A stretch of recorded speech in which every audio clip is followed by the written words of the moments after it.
الحمد لله وكفى والصلاة والسلام على سيد الرسل وخاتم الأنبياء وعلى آله وأصحابه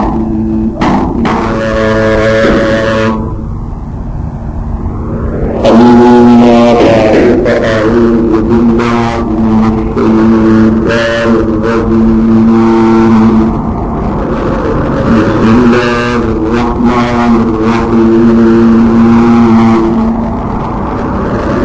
ما كان محمد أبا أحد من رجالكم ولكن رسول الله وخاتم النبيين وكان الله بكل شيء عليما صدق الله العظيم. گرامی قدر سامعین، جامعہ عربیہ مصباح العلوم انتشار میں اور اپنے نبوت کورس میں حاضر ہیں. اس سے پہلے بھی مختلف موضوعات کا اسی مدرسہ کے اندر تربیت کی سوچ منعقد ہوئی اور احباب کی یہ رائے تھی کہ ختم نبوت ایک انتہائی اہم مسئلہ ہے اور اس سلسلہ میں ہماری معلومات نہ ہونے کے برابر ہے. یہ بات مجھے اس آدمی نے کی کہ جو آدمی ایک مسجد میں جماعت بھی کراتا تھا اور جمعہ بھی کراتا تھا، تو میرے دل میں شدت سے یہ خیال پیدا ہوا کہ یہ تو بہت ضروری بنتا ہے جب ہمارے علماء تک کی جو حالت ہے تو عوام کا کیا ہوگا. تو اس لیے رمضان المبارک سے قبل ہی میں نے یہ تبلیغ کر دیا تھا کہ ختم نبوت کے موضوع پر کچھ معلومات ایک ٹیسٹ کی شکل میں پیش کی جائیں گی. اللہ تبارک و تعالیٰ کا لاکھ لاکھ شکر ہے کہ آج وہ میرا ارادہ تقریر سے پہنچا اور کورس شروع ہوا. یہ کورس جو میں نے تجویز کیا ہے یہ 10 دنوں پر مشتمل ہے، لیکن جب میں سوچتا ہوں اور غور کرتا ہوں تو مجھے یہ محسوس ہوتا ہے کہ شاید 10 دن سے زیادہ لگ جائے.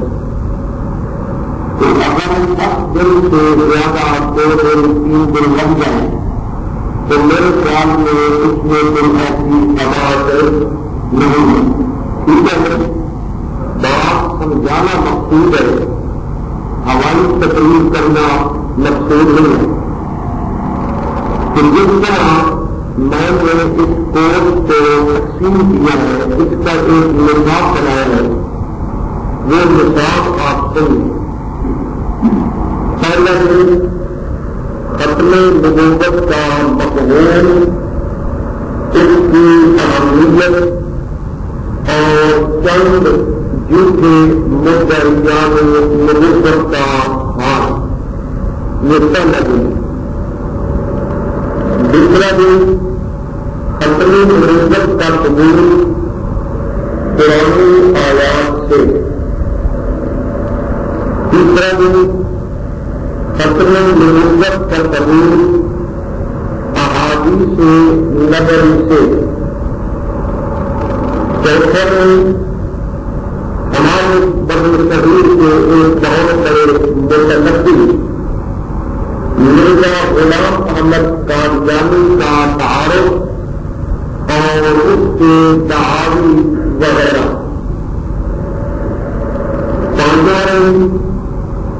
مرزا صاحب کے عقائد اور اخلاق وغیرہ، شکل مرزا صاحب کے جھوٹ جو اس میں جھوٹ بولے ہیں، ساتواں دن مرزا صاحب کی جھوٹی پیش گوئیاں، آٹھواں دن مرزا صاحب کی محمدی بیگم والی پیش گوئی اور مولانا ثناء اللہ مرحوم کے ساتھ آخری فیصلہ، نواں دن معیار نبوت، معیار مسیحیت، معیار مہدویت اور مرزا صاحب، دسواں دن آیات اور نزول عیسیٰ علیہ السلام قرآن حدیث کی روح سے۔ تو میرے خیال میں اگر ان موضوعات پر کچھ معلومات آپ تک پہنچ جائے تو اللہ کے فضل سے بہت بڑی تیسری معلومات آپ تک پہنچ جائیں۔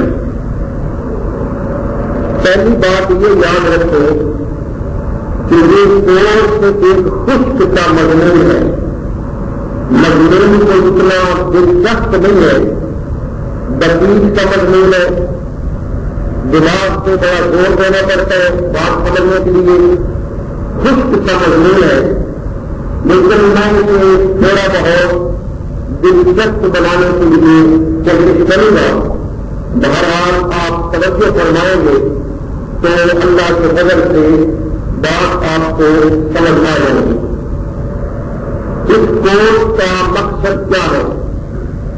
مقصد اس کا بنیادی طور پر ایک ہی ہے، قانونی مقاصد اور بھی ہے، بنیادی طور پر ایک مقصد ہے اور وہ یہ ہے کہ عوام الناس اور علماء کو ختم نبوت کے عقیدہ سے اس حد تک متعارف کرانا کہ وہ اپنے دین و ایمان کا تحفظ کر سکیں، اپنے دین کا اپنے ایمان کا تحفظ کر سکیں، یہ مقصد ہے۔ اس کورس کا مقصد یہ ہرگز نہیں ہے کہ میں آپ کو مناظر بنا دوں اور آپ یہ سمجھ لیں کہ ہم مناظر بن گئے، یہ مقصد نہیں ہے۔ مناظر بننے کے لیے بڑا وقت چاہیے اور بڑی محنت چاہیے۔ بنیادی فائدہ اس کا یہی ہے کہ ہم اپنے ایمان کا، اپنے رشتہ داروں کا، اپنے گھر والوں کے ایمان کا تحفظ کر سکیں۔ اس کے لیے ضروری ہے کہ آپ اپنے ساتھ کاغذ، پنسل وغیرہ آپ ساتھ رہیں اور جو بات آپ لکھنا چاہیں جلدی جلدی لکھ لیں۔ ویسے میں بڑی دین رفتار سے بولوں گا تاکہ آپ کچھ لکھنا چاہیں تو لکھ لیں، کچھ حوالہ ہوا تو میں آپ کو لکھا دوں گا۔ سب سے پہلی بات یہ ہے کہ ختم نبوت، یہ میں میل کے اوپر پیش کر رہا ہوں، یہ بھی میری ایک عادت ہے کہ جو لفظ غلط مستعمل ہوتا ہے میں اس کو ذرا بتا دیتا ہوں کہ یہ طرح۔ تو ختم نبوت کا مفہوم کیا ہے؟ ختم نبوت کی مراد کیا ہے؟ ختم نبوت کا مسئلہ کیا ہے؟ اس بارے میں کہوں گا کہ اللہ تبارک و تعالیٰ نے سلسلہ نبوت کی ابتدا حضرت آدم علیہ السلام سے فرمائی اور اس کا اختتام حضرت محمد رسول اللہ صلی اللہ علیہ وسلم پر فرمایا۔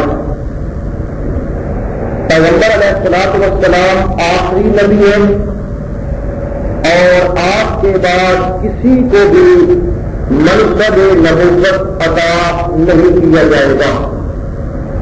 یہ ہے ختم نبوت کا مفہوم کہ آپ آخری نبی ہیں اور آپ کے بعد کسی کو منصب نبوت پر فائز نہیں کیا جائے گا.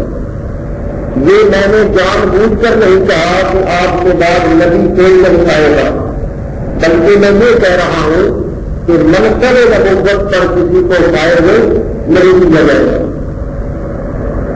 دوسری بات یہ ہے کہ عقیدہ ختم نبوت کی اہمیت کیا ہے. یہ عقیدہ کیوں اہم ہے، اس کے بارے میں یہ گزارش ہے کہ ختم نبوت کا عقیدہ اسلام کا ایک بنیادی عقیدہ ہے. کچھ عقائد بنیادی ہوتے ہیں، کچھ عقائد ان کے ماتحت ہوتے ہیں. تو ختم نبوت کا عقیدہ یہ کوئی ثانوی حیثیت نہیں رکھتا، یہ ایک بنیادی عقیدہ ہے. اور ایک مسلمان ہونے کے لیے یہ عقیدہ رکھنا انتہائی ضروری ہے، انتہائی ضروری ہے، بنیادی عقیدہ ہے. اور یہ عقیدہ امت مسلمہ کا اجماعی عقیدہ ہے. اجماعی عقیدہ اس کو کہتے ہیں کہ جس کے اوپر پوری امت متفق ہے. تو یہ ایک ایسا عقیدہ ہے کہ پوری امت اس عقیدے پر متفق ہے. اس کی اہمیت درج ذیل نکات سے واضح ہوگی. نمبر 1، قرآن مجید کی متعدد آیات اس طرح شامل ہے، یعنی بہت ساری قرآن مجید کی آیات سے یہ عقیدہ ثابت ہے. نمبر 2، بہت سی احادیث متواتر احادیث، یہ حدیث کی ایک اعلیٰ قسم ہے. متواتر احادیث سے بھی یہ عقیدہ ثابت ہے. نمبر 3، پیغمبر علیہ الصلوۃ والسلام نے اپنے دور میں مدعیان نبوت، جن لوگوں نے نبوت کا دعویٰ کیا تھا، پیغمبر علیہ الصلوۃ والسلام نے ان کے ساتھ قتال اور جہاد کرنے کا حکم ارشاد فرمایا. اس سے بھی اس کا اندازہ ہوتا ہے کہ نبی پاک صلی اللہ علیہ وسلم نے ایسے لوگوں کے ساتھ جہاد اور قتال کرنے کا حکم دیا. نمبر 4، یہ عقیدہ امت محمدیہ کا ایسا عقیدہ ہے کہ جس پر سب سے پہلے اس امت کا اجماع منعقد ہوا. یعنی نبی اکرم صلی اللہ علیہ وسلم کی وفات کے بعد امت نے جس مسئلے پر اکٹھ کیا اور امت متحد ہو گئی، وہ عقیدہ کیا ہے؟ ختم نبوت کا عقیدہ. اور وہ یہ بات ہے کہ مدعی نبوت کو قتل کیا جائے. اس پر صحابہ کرام کا اکٹھ ہو گیا، اجماع ہو گیا. کسی صحابی نے بھی اس کے برخلاف نہیں کیا اور نہیں کہا. تو ان تمام نکات سے ختم نبوت کی اہمیت واضح ہو رہی ہے. پھر اگلی بات ہے نمبر 5، اسی مسئلہ کی خاطر، ختم نبوت کی خاطر جنگ یمامہ میں حضرت صدیق اکبر رضی اللہ تعالی عنہ کے دور میں 1200 صحابہ کرام نے جام شہادت میں کروایا. 1200 صحابہ کرام نے اپنی قربانی پیش کروائی، شہادت انہوں نے قبول کر دی. کس کے پیچھے؟ مسئلہ ختم نبوت کے پیچھے. اور اس کے مقابلے میں اگر آپ دیکھیں کہ پیغمبر علیہ الصلوۃ والسلام کی پوری زندگی کے اندر 23 سال کے اندر کتنے صحابہ نے شہادت پائی، کتنے صحابہ شہید ہوئے، اگر آپ مکی دور کے شہداء کی گن لیں، پھر جنگ بدر کے، جنگ احد کے، جنگ خندق کے اور غزوات کے شہداء آپ گنیں تو وہ کل تقریباً 259 آدمی بنتے ہیں۔ 23 سال میں کتنے آدمی شہید ہوئے ہی؟ 259۔ اور اس ایک مسئلے کی خاطر حضرت صدیق اکبر رضی اللہ تعالیٰ عنہ کے دور میں 1200 صحابہ کرام شہید ہوئے۔ اس سے آپ اندازہ لگا لیں کہ اس مسئلہ کی کتنی بڑی اہمیت ہے۔ اگلی بات یہ ہے کہ اس مسئلہ کی اہمیت اس سے بھی ہے کہ یہ مسئلہ پیغمبر علیہ الصلوۃ والسلام کی عزت اور ناموس کا مسئلہ ہے۔ ختم نبوت ایک فضیلت ہے، ختم نبوت ایک عزت ہے، ختم نبوت ایک شان ہے میرے پیغمبر کی، ختم نبوت ایک تاج ہے پیغمبر علیہ الصلوۃ والسلام کا۔ تو جو آدمی اس کو چھیننے کی کوشش کرتا ہے گویا وہ ناموس پیغمبر پہ اور عزت پیغمبر پہ ہاتھ ڈالتا ہے۔ تو پیغمبر علیہ الصلوۃ والسلام کی عزت و ناموس کی حفاظت کرنا یہ کتنا ضروری ہے، اور اس سے آپ اندازہ لگا لیں کہ ختم نبوت کتنا اہم مسئلہ ہے۔ پھر ساتویں بات یہ ہے کہ اسی مسئلہ کی وجہ سے شریعت محمدیہ علیہ الصلوۃ والسلام کی عظمت اور بہجت قائم ہے۔ یہ میں سمجھاتا ہوں آپ کو، عظمت اور بہجت۔ بہجت کا مطلب ہوتا ہے رونق۔ تو پہلے انبیاء کرام آتے تھے، دین کے اندر کچھ اختلاف پیدا ہو گیا، اللہ تبارک و تعالیٰ نے نیا نبی بھیج دیا، نئے نبی نے آ کر وہ سارے اختلافات ختم کر دیے اور امت پھر سیدھے رستے پر چل نکلی۔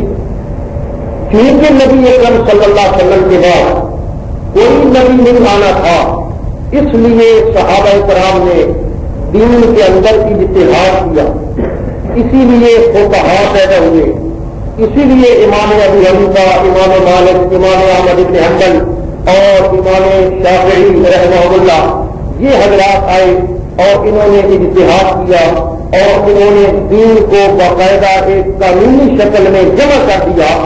اس کے پیچھے وجہ کیا ہے کہ نبی آنا بند ہو گئے۔ اگر نبی آ رہے ہوتے تو ان حضرات کو اتنی محنت کرنے کی ضرورت نہیں تھی، تو نبی آ جائے گا جو مسئلہ ہے بتا دے گا، لیکن دین و شریعت کی یہ ساری عظمت، اتنے بڑے مسائل، 12 لاکھ مسائل حضرت امام ابو حنیفہ رحمہ اللہ تعالی نے قرآن و سنت سے اخذ فرما کر وہ جمع فرمائے۔ تو اس کے پیچھے علت اس کی کیا ہے؟ علت ہے کہ نبی آنا بند ہو گئے، اس لیے اب دین کے اندر اجتہاد شروع ہوا اور اجتہادی اور سیاسی مسائل آئے، اور اس طرح دین اسلام مکمل ایک ضابطے کی شکل میں لوگوں کے سامنے پیش کیا گیا۔ تو یہ تقریباً 7 باتیں میں نے عرض کی ہیں، ان سے آپ اندازہ لگا لیں کہ ختم نبوت کے عقیدے کی کتنی اہمیت ہے۔ ٹھیک ہے جی، اب آگے چلیں۔ اگلی بات جو میں نے آپ کے سامنے رکھی ہے کہ چند جھوٹے مدعیان نبوت، آپ یہ سن کر حیران ہوں گے کہ ابھی پیغمبر علیہ الصلوۃ والسلام کی ڈیتھ نہیں ہوئی، ابھی آپ کی وفات نہیں ہوئی، ابھی آپ زندہ ہیں، اور کچھ لوگوں نے نبوت کا دعویٰ کرنا شروع کر دیا۔ اور پھر نبی اکرم صلی اللہ علیہ وسلم کی وفات کے بعد تو پھر اور زیادہ زور پکڑ گیا وہ لوگ۔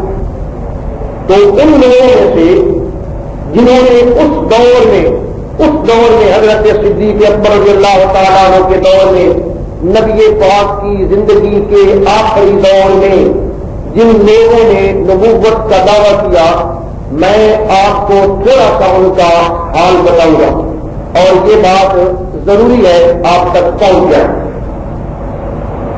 پہلا آدمی ہے، اس کا نام ہے اسود انسی۔ یہ اسود انسی ایسے لکھا جائے گا،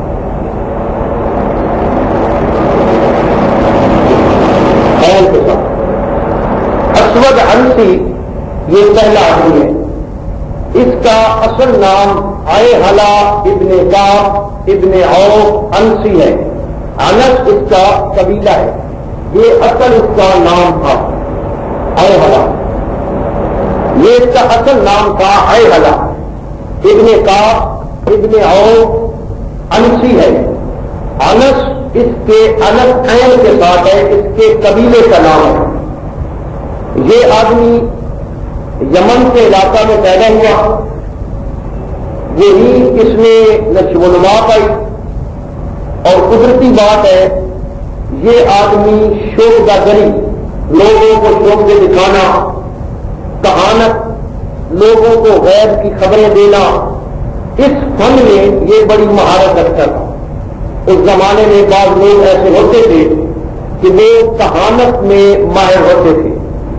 کہانت کیا ہے کہ جنات کے ساتھ, شیطان کے ساتھ کچھ تعلق قائم کر کے کچھ چھوٹی موٹی غیب کی خبریں لوگوں کو بتا دینا, اس کا نام کیا ہے, کہانت. تو یہ آدمی کہانت میں بھی ماہر تھا, شوبدہ گری میں بھی ماہر تھا.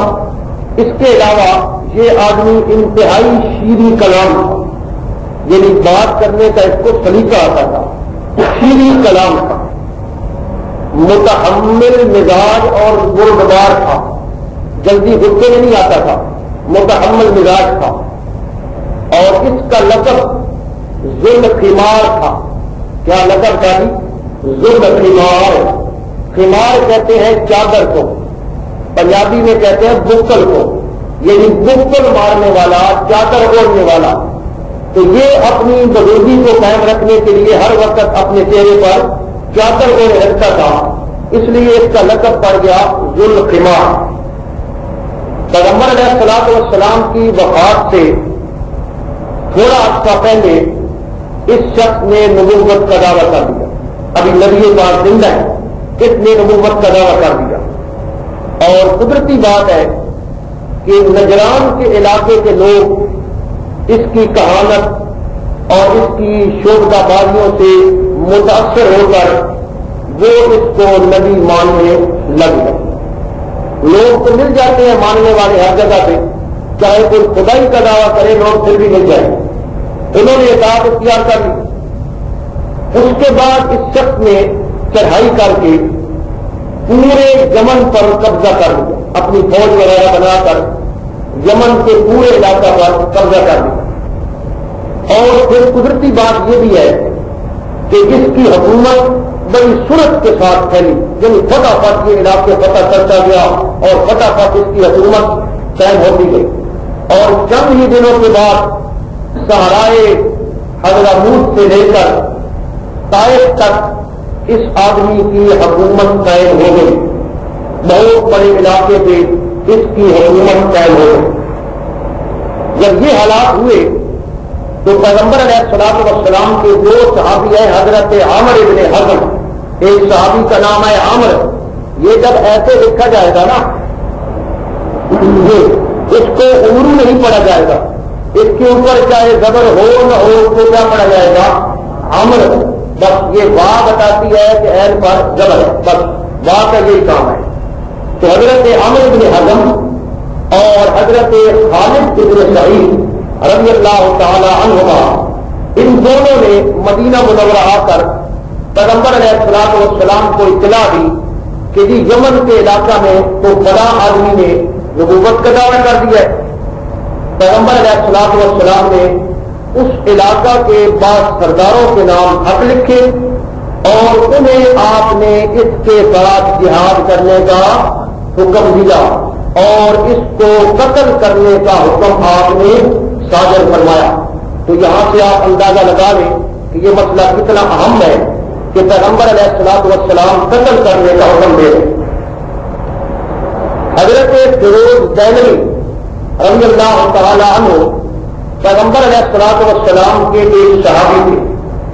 خدا کی قدرت ہے کہ ان کے بہنوئی کو, حضرت فیروز کے بہنوئی شہر ابن بازان, اس کو اس نے قتل کروا دیا اور حضرت فیروز کی جو بہن تھی اس عورت سے قتل کرنا, اس کو اپنی بیوی بنا لیا زبردستی.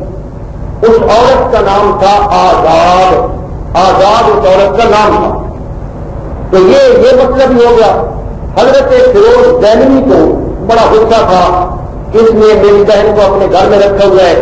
بہرحال انہوں نے اپنی بہن سے رابطہ قائم کیا, اس سے ملے, خفیہ مل کر اس کے قتل کا انہوں نے منصوبہ بنایا, اور رات کے وقت اپنی بہن کی مدد سے اس کے محل میں نقب لگا کر داخل ہوئے, اور حضرت فیروز نے اس اسود انسی کو رات کے وقت ہی قتل کر دیا, اور صبح کے وقت اس کے قتل کا اعلان عام ہو گیا. پیغمبر علیہ الصلوۃ والسلام کو حضرت جبریل علیہ السلام نے آ کر یہ خبر دی کہ حضرت فیروز نے اسود انسی کو قتل کر دیا.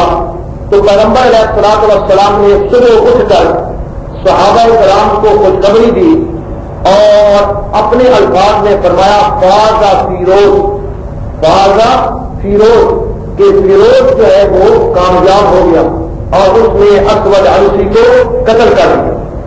اس کے چند روز بعد جب قاتل باقاعدہ خبر لے کر آیا, یہ تو خبر جبریل نے دی تھی نا, باقاعدہ خبر لے کر آیا مدینہ منورہ, قاتل آیا تو نبی اکرم صلی اللہ علیہ وسلم اس وقت وفات پا چکے تھے, اور حضرت ابو بکر رضی اللہ تعالیٰ عنہ وہ مسند خلافت پر رونق افروز تھے. حضرت ابو بکر رضی اللہ تعالیٰ عنہ کو اپنے عہد حکومت میں جو سب سے پہلی خوشخبری ملی فتح کی کہ فلاں علاقے میں فتح ہو گئی, وہ یہی خوشخبری تھی کہ اسود انسی کے قتل کی آپ کو خوشخبری ملی. تو بہرحال یہ اسود انسی جو ہے یہ قتل ہوا, اور یہ بات آپ ذہن میں رکھیں کہ یہ سارے اس کا ابھرنا مٹنا یہ 3-4 مہینے کی بات ہے, بس 3-4 مہینے میں ابھرا بھی, اور اللہ کے فضل سے یہ مل بھی گیا. یہ میں نے تھوڑا سا حال بیان کیا ہے. اس کے علاوہ دوسرا آدمی ہے طلیحہ اسدی. طلیحہ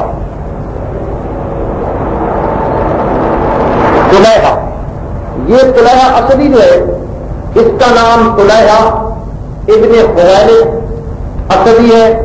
اسدی اس لیے ہے کہ قبیلہ بنو اسد سے اس کا تعلق تھا, اور یہ خیبر کے علاقے میں رہتا تھا. اس میں پیغمبر علیہ الصلوۃ والسلام کی زندگی ہی میں, یہ بھی آپ کی زندگی میں دعویٰ کرتا ہے, مرتد ہو کر سمیرہ ایک جگہ کا نام ہے وہاں اقامت اختیار کر لی, اور دعوی نبوت کر کے لوگوں کو گمراہ کرنا شروع کر دیا. بس اس نے بھی اسی طرح چند مسجع عبارتیں کہتے ہیں کہ بڑی جتی تلی شیروں جیسی بڑی خوبصورت عبارتیں جمع کر لی, اور لوگوں کے سامنے اپنی شریعت پیش کر دی. نماز میں اس نے کہا کہ صرف قیام ضروری ہے, بس رکوع سجدہ وغیرہ ختم. اس کا دعویٰ تھا کہ حضرت جبریل علیہ السلام ہر وقت میرے ساتھ رہتے ہیں, یہ بھی اس کا دعویٰ تھا. طلیحہ نے اپنے قاصد حیال کو, حیال ایک آدمی کا نام ہے حلوے والی حیال, اس کو اس نے پیغمبر صلی اللہ علیہ وسلم کے پاس اپنی نبوت کی دعوت دینے کے لیے بھیجا, باقاعدہ خط لکھ کے بھیجا کہ ان کو دعوت دیں کہ وہ مجھے نبی مانو. تو وہ مدینہ منورہ آ گیا. نبی اکرم صلی اللہ علیہ وسلم اس کی اس گستاخی پر ناخوش ہوئے, اور آپ نے اس کو بد دعا دی. اس کے بعد نبی پاک صلی اللہ علیہ وسلم نے حضرت ضرار ابن ازور رضی اللہ تعالی عنہ کو جہاد کی غرض سے روانہ فرمایا. حضرت ضرار کو بھیجا کہ جا کر اس کے ساتھ جہاد کریں. حضرت ضرار کی ماتاتی میں مسلمانوں کی ایک بڑی جماعت واردات کے مقام پر طلیحہ کی فوج کے ساتھ جنگ کرتی ہے. مقابلہ کی تاب نہ لاتے ہوئے بہت سے مرتد قتل ہو جاتے ہیں, اور باقی بدحواسی کے عالم میں باز کھڑے ہوتے ہیں. حضرت ضرار فتح کی خوشخبری لے کر ابھی مدینہ منورہ نہ پہنچے تھے کہ نبی پاک صلی اللہ علیہ وسلم کی وفات ہو گئی. طلیحہ اس لڑائی میں نہیں مرا, لشکر شکست کھا گیا لیکن مرا نہیں. جب نبی پاک صلی اللہ علیہ وسلم کی وفات ہو گئی تو طلیحہ نے پھر دوڑ پکڑ لیا, پھر اس نے اپنی فوج منظم کر لی اور پھر اس نے حضرت ابو بکر کے دور میں مدینہ منورہ پر حملہ کر دیا۔ اب حضرت ابو بکر رضی اللہ تعالیٰ عنہ نے اس کو منہ توڑ جواب دیا، حملہ کرنے والوں کو بہت سے مرتد قتل ہوئے اور باقی بات ہے۔ اب یہ دوسری دفعہ شکست کھا گیا۔ تیسری دفعہ پھر طلحہ نے اپنی فوج کو اکٹھی کیا اور لڑائی کے لیے پھر یہ تیار ہو گیا۔ تو اب حضرت خالد بن ولید رضی اللہ تعالیٰ عنہ بزاخہ کے مقام پر ایک مقام کا نام ہے، وہاں اس کے ساتھ جنگ کرتے ہیں۔ لڑائی بڑی شدت سے جاری ہوتی ہے اور حضرت خالد بن ولید بہت بڑے جنگجو اور بہت بڑے یعنی کہ اچھے ایک مسلمانوں کے سربراہ تھے کہ وہ جنگ کی تکنیک کو بڑی اچھی طرح سمجھتے تھے۔ انہوں نے ایسی تکنیک استعمال کی کہ طلحہ کی فوج جو ہے وہ گھبرانے لگی۔ اب گھبرا کر طلحہ نے چادر اوڑھ لی اور یہ سائڈ پہ بیٹھ گیا کہ مجھ پر وہی نازل ہو رہی ہے۔ جنگ اس نے چھوڑ دی، باہر نکل آیا اور وہ چادر اوڑھ کر بیٹھ گیا کہ میرے اوپر وہی نازل ہو رہی ہے۔ اب بار بار وہ فوجی سے پوچھتے ہیں کہ حضرت کا فتنہ یہ دم کے اللہ کے فضل سے، اور طلحہ جو تھا یہ ملک کے شام کی طرف بھاگ گیا اور وہاں یہ رہتا رہا۔ حضرت عمر رضی اللہ تعالیٰ عنہ کے دور میں یہ طلحہ ملک کے شام کے مدینہ میں آیا اور اس نے حضرت عمر رضی اللہ تعالیٰ عنہ کے ہاتھ پر اسلام قبول کیا۔ اب حضرت عمر رضی اللہ تعالیٰ عنہ کو یہ ساری اپنی وہ کارروائیاں شیطانی کارروائیاں یہ لگاتا ہے اور آپ سے معافی مانگتا ہے کہ حضرت عمر رضی اللہ تعالیٰ عنہ نے اس کو معافی دے دی، تمہارا یہ کردار میں مسلمان ہو گیا۔ یہ دو مدعی نبوت ہو گئے، اب آ گیا تیسرا مدعی نبوت، اس کا نام ہے مسیلمہ کذاب۔ اس کا نام آپ نے سنا ہوا ہوگا پہلے بھی، مسیلمہ ابن کبیر ابن حبیب اس کا نام اس کا مسیلمہ تھا، ابن کبیر ابن حبیب۔ ابو سلامہ اور ابو ہارون اس کی کنیت تھی۔ یہ شخص یمامہ کا رہنے والا تھا، قبیلہ بنی حنیفہ کے ساتھ اس کا تعلق تھا اور اپنی قوم میں انتہائی معزز اور انتہائی یعنی کہ دنیا داری کے اعتبار سے بڑا معزز آدمی تھا اور اس کا لقب تھا رحمان یمامہ۔ رحمان یمامہ یہ اس کا لقب تھا، یمامہ کا رحمان یہ اس کا لقب تھا اور یہ کافی پرانا آدمی تھا، کافی ایجڈ تھا، اس کی عمر کافی زیادہ تھی۔ نبی اکرم صلی اللہ علیہ وسلم کے خالد گرامی حضرت عبداللہ ان کی پیدائش سے بھی پہلے اس کی شہرت تھی۔ اندازہ لگایا ابھی نبی پاک کے خالد پیدا نہیں ہوئے اور مسلمہ کذاب کی شہرت اپنے علاقہ میں اس کی تجربات وغیرہ وہ اپنے علاقہ میں پہن اتنا پرانا آدمی تھا۔ قرآن کے مقصد بھی اس کا تسلیم کرتے تھے مقام کہ بہت اس کا آدمی ہے زمانہ کے علاقہ میں۔ تو یہ مدنی دور میں جب نبی پاک صلی اللہ علیہ وسلم کا مدنی دور تھا تو یہ ایک دفعہ خود پیغمبر علیہ الصلوۃ والسلام کی خدمت میں آیا، جب بنی حنیفہ کے ساتھ آپ کی خدمت میں آیا اور اس میں جب دوسرے نے بیعت کی نا، جب اسلام قبول کرتے ہیں مسلمانوں نے بھی بیعت کرنا چاہیے اور بیعت کرنے کے لیے اس نے ایک شرط پیش کی کہ میں بیعت تو کرتا ہوں آپ کی، لیکن شرط یہ ہے کہ آپ مجھے اپنے بعد جانشین مقرر کر دیں۔ آپ کا جانشین کون ہوگا؟ میں ہوں گا، آپ مجھے مقرر کر دیں۔ اچھا آپ ایسا نہیں کرتے تو کم از کم آپ ایسا کریں نبوت میں مجھے شریک کر لیں، نبوت میں مجھے اس لیے سمجھا کہ جیسے کہ دنیا داری ہوتی ہے ایسی نبوت ہے، مجھے شریک کر لیں۔ تو پیغمبر علیہ الصلوۃ والسلام کے ساتھ جب اس نے یہ بات کی، آپ نے بڑی اس کی درخواست کی، آپ نے سختی کے ساتھ اس کو مسترد کروا دی، اس کی درخواست کو قبول نہیں کیا۔ اس وقت جب یہ پیغمبر صلی اللہ علیہ وسلم کی خدمت میں آیا اس وقت اس کی عمر 100 سال سے بھی زیادہ ہے، لیکن آدمی کا صحت مند تھا۔ واپس گیا نا جب نبی پاک نے جب خدمت میں دیا تو وعدہ نہ کیا تو واپس جا کر اس نے نبوت کا دعویٰ کر دیا اور پورے زمانہ کو یہ یقین دلانے لگا کہ مجھے محمد صلی اللہ علیہ وسلم انہوں نے اپنی نبوت میں شریک کر دیا ہے، یہ خدا کا جھوٹ ہوگا، لوگوں نے کہا کر لیا ہوگا، بس اب یہ اپنی من غلط گئی، مسجہ اور مقفع امام کو چلا کر لوگوں کو گمراہ کرنا شروع کر دیا۔ بہرحال اس کے باطن میں ایک شیطانی ایسا تعلق تھا، شیطان کو کہا کرتا تھا، بہرحال اس کا کام جو تھا وہ چل نکلا، کام تو کسی کا جلدی نکلتا ہے۔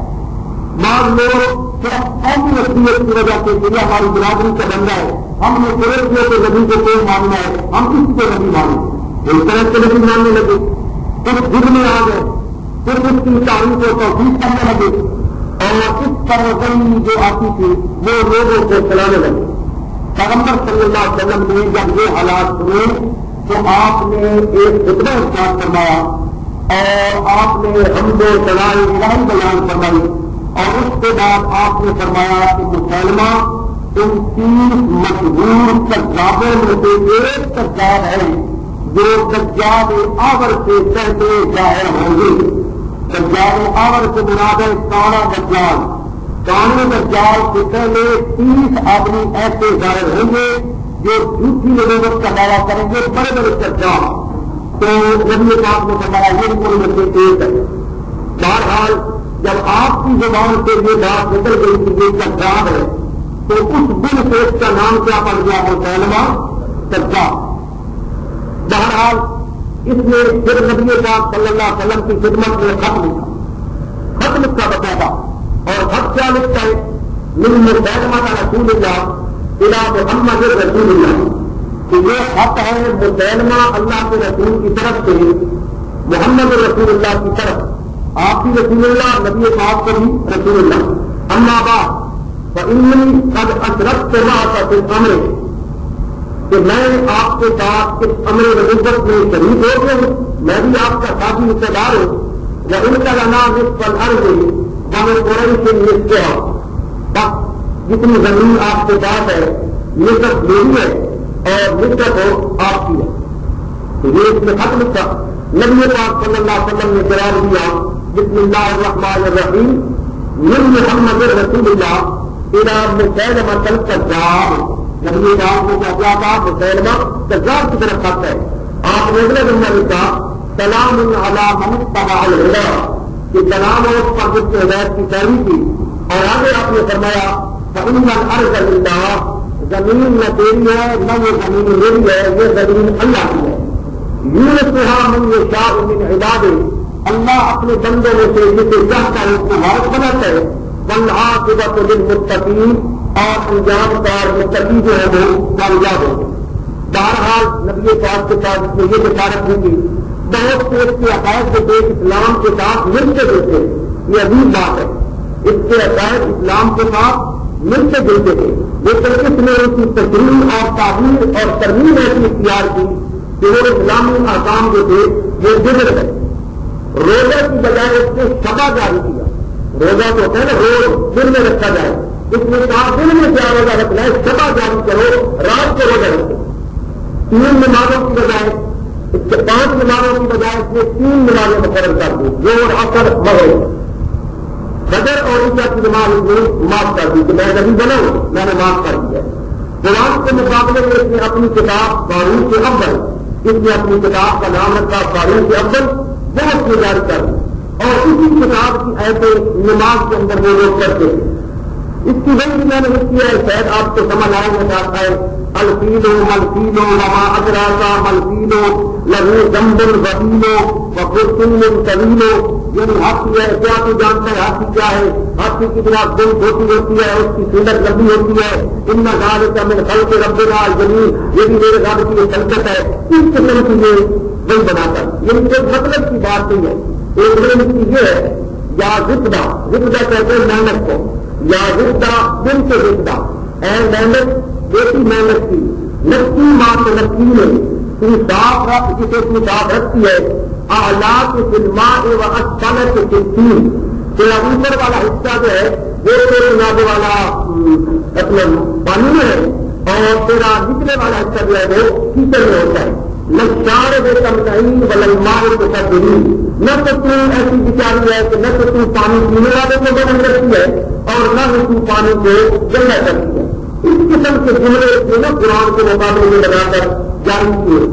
خدا کی قدرت کے اعجازی طور پر وہ جو کچھ بھی کرتا تھا ایک اور اللہ کی قدرت بن جائے گی.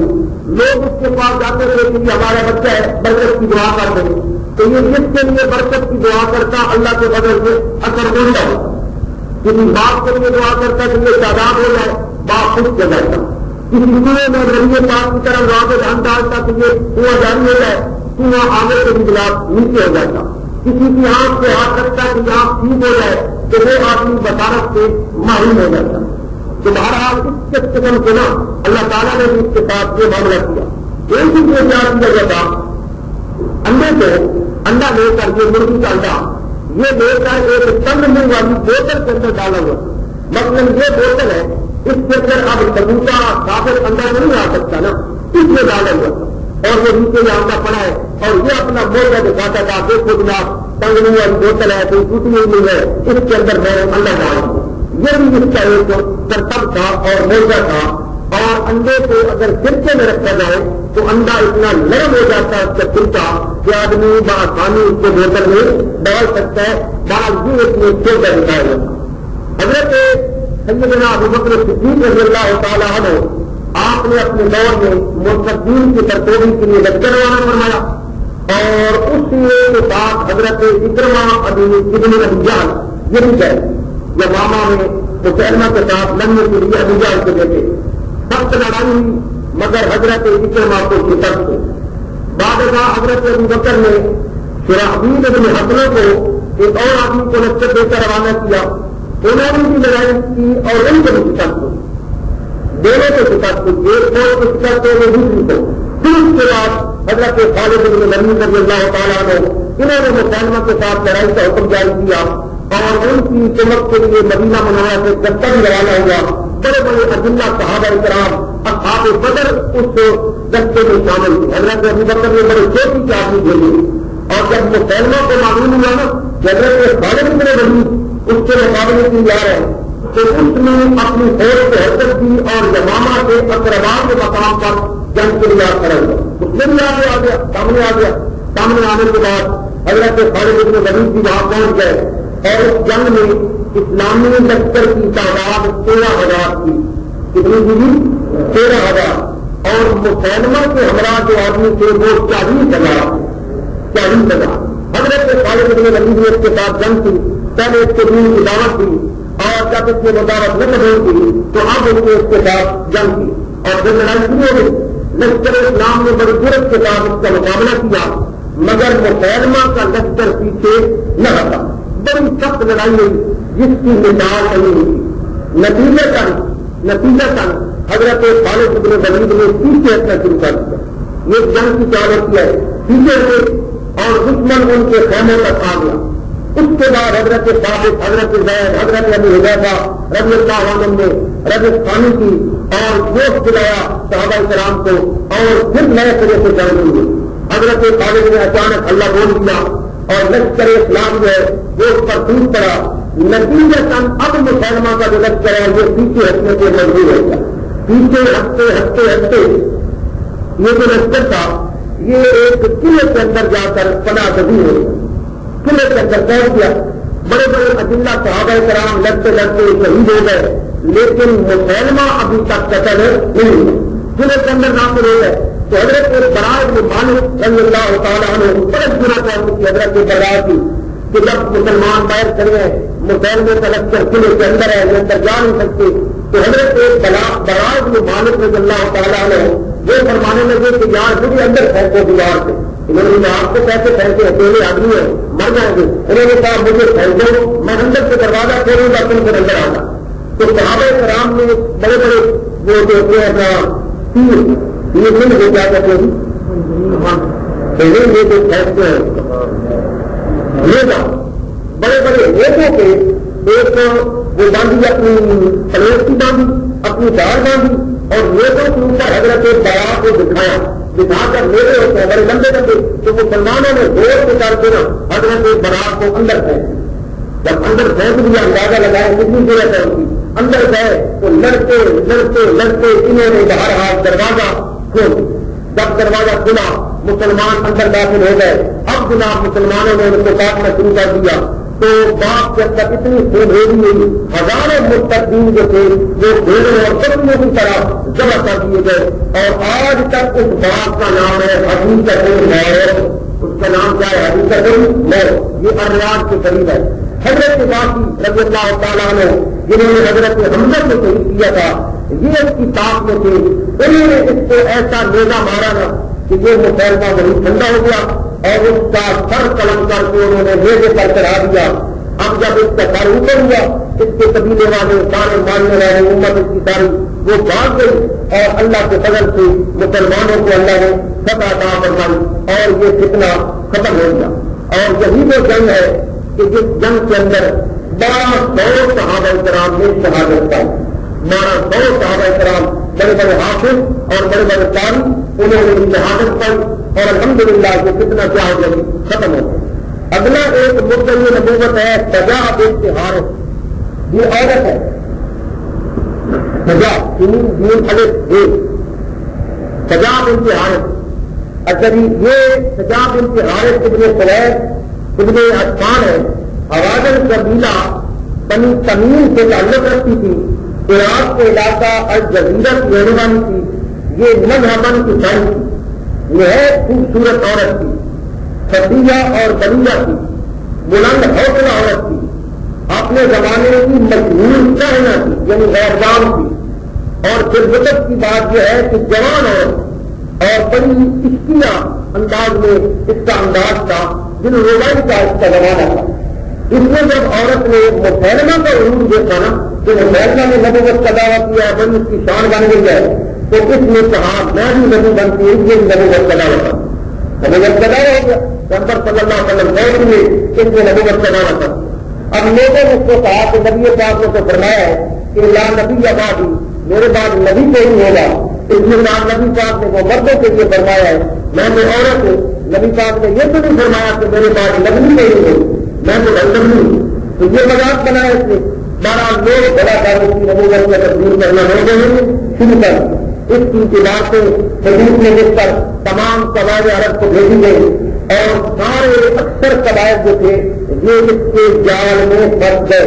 یہاں تک کہ بہت بڑا لشکر اس کا تیار ہو گیا اور اس عورت نے یہ پروگرام بنا لیا کہ میں اب اسلام کو ختم کروں. اسلام کو ختم کروں. 12 کے لشکر کے سرداروں نے مسلمانوں کے بجائے پہلے دوسرے دشمنوں سے نپٹنے کا مشورہ دیا. چنانچہ اس نے اول بنی تمیم کے ساتھ لڑائی کی. لڑائی صلح پر ختم ہوئی. اس کی قوت میں مزید اضافہ ہو گیا. اب اس نے حملہ کرنے کے لیے مدینہ منورہ پر کیا. اب یہ عورت مدینہ منورہ پہ پھر حملہ کرنا چاہتی ہے. لیکن راستہ میں نبا کے مقام پر قبیلہ بنی عمر نے اس پر حملہ کر دیا. ایک قبیلے نے حملہ کر دیا. وہاں سے یہ بڑی حکمت کے ساتھ بچی اور ان کے ساتھ جس نے صلح کر دی سمجھدار بنی تھی. جہاں سمجھتی تھی نہ پھنس رہی ہے وہاں صلح کر رہی تھی. پھر اس نے صلح کر لی اور رات کے وقت اس نے بچہ عبارت تیار کی اور صبح اپنی فوج کے سرداروں سے کہا کہ وہی الہی نے مجھے اللہ تعالیٰ نے یمامہ پر حملے کا حکم دیا ہے کہ مجھے اللہ نے حکم دیا ہے کہ مدینہ پر حملہ نہ کرو یمامہ پر حملہ کرو مسلمہ سردار پر حملہ کرو اور میں اس پر حملہ کروں. بال لشکر لے کر وہاں روانہ ہوئی. مسلمان میرا چلاک تھا. اس سے جب پتہ چلا کہ اتنا بڑا لشکر آ رہا ہے میرے ساتھ لڑنے کے لیے اس نے ایک تدبیر اختیار کی. اس نے دوستی کا ہاتھ بڑھایا اور بڑے قیمتی ہدیے وغیرہ اس عورت کی طرف بھیجے. آگے بندے بھیج دیے انہیں ہدیے وغیرہ دیے اور وہ سارے ہدیے وصول کر کے بعد میں مسلمہ نے اسے کہا کہ بھائی بات یہ ہے کہ تو بھی نبی ہے اور میں بھی کیا ہوں نبی ہوں. جتنا بھی علاقہ میرے پاس ہے آدھا تیرا اور آدھا میرا. آپس میں ہمیں لڑنے کی کیا ضرورت ہے. تو میرے ساتھ ملاقات کر. میں تیرے ساتھ ملاقات کرنا چاہتا ہوں. اگر اجازت ہو تو میں تیری خدمت میں آ جاؤں. تو سجا جو تھی عورت جب اس نے یہ سارے ہدیے وغیرہ دیکھے تو ساری باتیں لالچ میں آ گئی. عورت تھی اس نے کہا ٹھیک ہے کہ آپ ملاقات کرنے کے لیے آ جائیں. تو مسلمہ اپنے 40 سرداروں کے ساتھ اس کے یہاں پہنچا. بڑا اس کا استقبال ہوا اور یہ ایک خیمے کے اندر داخل ہو گئے. جب مسلمہ خیمے کے اندر گیا اس نے اس کی صورت دیکھی، سیرت دیکھی، اس کا چہرہ دیکھا، جواب دیکھا، جوانی دیکھی، تو اس وہ بھی بڑا قریب تھا، اس سے اندازہ لگا لیا کہ یہ عورت جات ہے، اس کو میں اس کو محبت کے جال میں پھنسا کر رام کروں. چنانچہ اس نے رہا بڑی محبت والی اور اس قسم کی باتیں سچ والی آپ سمجھتے ہیں، یہ باقاعدہ حدیث کی کتابوں میں وجہ بتایا ہے، میں آپ کو نہیں سناتا. ایسی ایسی باتیں تھی. مسلمہ نے اس کو منوا لیا کہ میں بھی نبی ہوں اور یہ ہماری خفیہ ملاقات ہے، لہٰذا لوگوں کو نہیں آنا چاہیے. تو ان کی یہ الرجی میں ملاقات ہوئی، بندے ان کے دور کھڑے ہیں، دور دور، اور یہ خیمے میں مل رہے ہیں. جناب بہت ہی وہ تکلف خیمہ تھا اور وہاں یہ پھر پہلے مسلمہ اس کے پاس کیا، کیسے کرے، پہلے مسلمہ اس کے پاس کیا، مل کر آ گیا. پھر اس نے کہا کہ اب تم میرے پاس آؤ، اب یہ مسلمہ کے پاس آئی. اس نے بڑا اچھا انتظام کیا، بڑے ہر قسم کے اسباب وغیرہ مہیا کیے، ہر قسم کے عطر وغیرہ اس نے وہاں جناب اپنے خیمے میں لگائے اور سجا بھی جو تھی بڑی بن ٹھن کر معشوقانہ انداز میں وہاں پہنچی. مسلمہ نے اب اس کے ساتھ پھر وہی باتیں کی، اس کو محبت کی کہ زمینہ بھی تیری آدھی میری.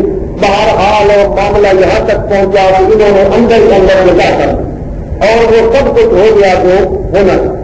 3 دن تک یہ دونوں خیمے کے اندر رہے، 3 دن تک. 3 بار وہی بیچارے بار انتظار کر رہے ہیں کہ ہماری نبیہ سودا ختم ہی کہاں گئی. 3 دن کے بعد یہ برآمد ہوئی، اپنی عزت کو خاص میں ملاتی ہوئی باہر نکلی اور واپس آ کر کہنے لگی کہ وہ بھی نبی ہے میں بھی نبی ہوں، ہم دونوں نے نکاح کر لیا. انہوں نے پوچھا، مریدوں نے کہا کہ بی بی پیدا مہر کتنا ہے؟ اس نے کہا کہ وہ مہر مجھے مقرر کرنا تو یاد نہیں گا. اچھا میں اب جاتی ہوں، میں جا کر مہر مقرر کرتی ہوں. تو پھر یہ دوبارہ گئی. مسلمہ اس وقت تک وہ سمجھدار تھا، وہ سمجھ گیا کہ کوئی ایسا لوگ میرے ساتھ لڑائی کرے اس کے نہیں، تو وہ محفوظ ہو گیا اور محفوظ ہونے کے بعد چھت کے اوپر چڑھ گیا. پھر اس میں سجا نے نیچے سے اس کے ساتھ بات کہی اور اس سے کہا کہ جناب میرا آپ کے ساتھ نکاح ہوا ہے تو آپ مجھے مہر کیا دیں گے. تو مہر جو تھا اس مسلمہ نے یہ کہا کہ مہر یہ ہے کہ میں تیری وجہ سے 2 نمازیں لوگوں کو معاف کرتا ہوں. یہ وہاں سے مسلمہ نے 2 نمازیں معاف کی. تو بہرحال سجا جو تھی مسلمہ سے صلح کر لی اور واپس ہوئی. راستے میں حضرت خالد بن ولید کے لشکر کے ساتھ آمنا سامنا وہاں سے صلح کر کے آ رہی ہے. راستے میں حضرت خالد بن ولید کا لشکر مل گیا. حضرت خالد بن ولید کے لشکر کے خوف سے یہ جناب والا بھاگ نکلی اور خود جا کر جزیرہ میں مقیم ہو گئی. یہ عورت بھاگ گئی اپنے مریدوں کو چھوڑ کر اور حضرت خالد مسلمہ کے قتال کے لیے روانہ ہو گئے. مسلمہ سے لڑنے کی ادھر چلے گئے، یہ عورت بھاگ گئی. سجا کے بہت سے سمجھدار آدمی امتی جو تھے وہ اس نکاح کی وجہ سے بدزن ہو گئے. بہت ساری کی جو امت تھی نا اس نکاح کی وجہ سے انہوں نے کہا یار یہ ٹھیک نہیں ہوتا عورت، انہیں چھوڑ دیا. بہرحال سجا جو تھی وہاں سے بھاگی اور بھاگتی بڑی تبدیل میں جا کر چلی گئی اور وہاں جا کر اس نے خاموشی کی زندگی بدل کر لی. کوئی نبی شبیہ نہیں ہے، خاموش ہو گئی. سیدنا معاویہ رضی اللہ تعالیٰ عنہ کے دور میں بنی تبدیل نے جب اسلام قبول کیا تو یہ سجا بھی ان کے پاس ہے حضرت معاویہ کے زمانے میں، اور اس سجا نے بھی اسلام قبول کر لیا اور باقی زندگی اس نے پرہیزگاری کے ساتھ گزاری. بہرحال حالت ایمان میں ہو گئی. نبی پاک کے صحابی حضرت سمرہ بن جندب رضی اللہ تعالیٰ عنہ نے اس کا نماز جنازہ پڑھایا. تو یہ میں نے آپ کے سامنے 4 جھوٹے نبیوں کی کہانی بیان کی ہے کہ یہ لوگ ابتدائی دور میں یہ لوگ کتنے نبوت کا دعویٰ کرنے والے. اب میں آپ کو صرف نام بتاتا ہوں کہ امت محمدیہ کے اندر کتنے لوگوں نے نبوت کا دعویٰ کیا ہے. اب ہر ایک کے حالات کو نہیں بتائے جا سکتے تو یہ میں گنتا جاؤں 4 تو میں نہیں گنے ہیں. نمبر 5 مختار قطبی، یہ آپ کو دیکھ میں لکھتے ہیں، یہ کتابوں میں لکھ سکتے ہیں. نمبر 3 حارث تمشکی. نمبر 7 مغیرہ ابن سعید حجری. نمبر 8 بزام ابن سمعان. نمبر 9 ابو منصور حجری. نمبر 10 صالح ابن سلیم برغواتی. نمبر 11 بہا فرید روزانی نیشپل. نمبر 12 اسحاق اخرت. نمبر 13 استاد سیس خراسانی. نمبر 14 ابو عیسیٰ اسحاق اصفہانی. نمبر 15 حکیم ممنہ خراسانی. نمبر 16 عبداللہ ابن میمون آوازی. نمبر 17 بابر ابن عبداللہ خرمی. آگے نمبر 18 احمد ابن سیاد برسی. نمبر 19 یحییٰ ابن فارس صحابی، نمبر 20 علی ابن محمد خارجی، 21 حمدان ابن اسود، 22 ابو سعید حسن ابن طہران صحابی ترمذی، نمبر 23 زکریا ابن مہرو ترمذی، نمبر 24 یحییٰ ابن زکریا ترمذی، نمبر 25 حسین ابن زکریا معروف کا صاحب الشامہ، نمبر 26 عبید اللہ ماضی، نمبر 27 علی ابن فضل یمنی، نمبر 28 ابو طاہر ترمذی، 29 حامین ابن منمندہ، 30 محمد ابن علی شلغمانی، 31 عبد العزیز باقری، 32 ابو سید احمد ابن حسین متنبی، یہ ہماری کتاب بھی ہماری گولت میں شامل ہوتی ہے، بڑا شاید کا مطلب آگے نمبر 33 ابو علی منصور، 34 اکبر ابن ابو الحسین تبلوی، 35 ابو عبداللہ ابن شباس سنگری، 36 حسن ابن شبا سنگری، یہ وہی تھا جس کے مضمون چاند بنایا تھا۔ رشید الدین نمبر 37 رشید الدین ابو الحسن سلام، 38 محمد ابن عبداللہ سومرت حسنی، 39 ابن ابی زکریا تحامی، 40 حسین ابن احمد حسینی، 41 ابو القاسم احمد ابن حسین، 42 علی ابن حسن شہیدی، 43 محمود واحد گیلانی، 44 عبد الحق ابن تبعین، 45 احمد ابن عبداللہ ملثم، 46 عبداللہ رائے شامی، 47 عبد العزیز طرابلسی، 48 اویس رومی، 49 احمد ابن ہلال حسانی، 50 سید محمد جون پوری، 51 حاجی محمد فری، 52 جلال الدین اکبر، یہ اکبر بادشاہ ہے اس نے بھی نبوت اور خدائی کا دعویٰ کیا تھا۔ نمبر 53 سید محمد نور بخش جون پوری، 54 بايزيد روشن یازدی، 55 احمد ابن عبداللہ الجماسی، 56 احمد ابن علی محرسی، 57 محمد مہدی عظمتی، 58 سباتائی سیری، 59 محمد ابن عبداللہ قرد، 60 میر محمد حسین مدنی، 61 مرزا علی محمد باب شیرازی، یہ بھی بہت بڑا ملک یہ نبوت ہوا ہے اور اس کے طریقے سے بابی کہا جاتا ہے، بابی، تو یہ ایران کا تھا۔ 62 ملا محمد علی بار فروشی، 63 زرین تاج المعروف قرۃ العین، یہ عورت تھی جس نے نبوت کا دعویٰ کیا ہے۔ 64 شیخ بیچ، 65 شیخ محمد خراسانی، 66 مومن خان اچی، 67 مرزا یحییٰ نوری، 68 بہاءاللہ نوری، یہ بھی ایک بہت بڑا منتظر نبوت ہے، بعد یہ مسعود بنتا تھا، بہت بڑا، اس کے فرقے کو بہائی کہتے ہیں بہاءاللہ نوری۔ نمبر 69 محمد احمد مہدی سودانی، نمبر 70 مرزا غلام احمد قادیانی۔ اب مرزے کے بعد بھی لوگوں نے نبوت کا دعویٰ کیا ہے۔ 70 چراغ الدین جموں کا رہنے والا تھا۔ 72 منشی ظہور الدین عروقی۔ 73 محمد بخش قادیانی، یہ بھی مرزے کے مرید تھا جس نے نبوت کا دعویٰ کیا۔ 74 مسٹر یار محمد فریدر، یہ بھی مرزے کا مرید تھا۔ 75 عبداللہ کیما پوری، یہ بھی مرزے کا مرید تھا۔ 76 سید عابد علی، اس نے بھی نبوت کا دعویٰ کیا۔ 77 عبد اللطیف گنا چوری۔ 78 ڈاکٹر محمد صدیق بہاری۔ 79 احمد سعید کمریانی۔ 80 احمد نور صابری۔ 81 نبی بخش مرزئی، یہ بھی مرزے کا مرید تھا۔ 82 عبداللہ پٹواری۔ 83 فضل احمد چنگا بگیال۔ 84 غلام محمد مسلم معروف۔ 85 یحییٰ عین اللہ بہاری۔ 86 ابراہیم خان کرناٹک اور 87 احمد قربی۔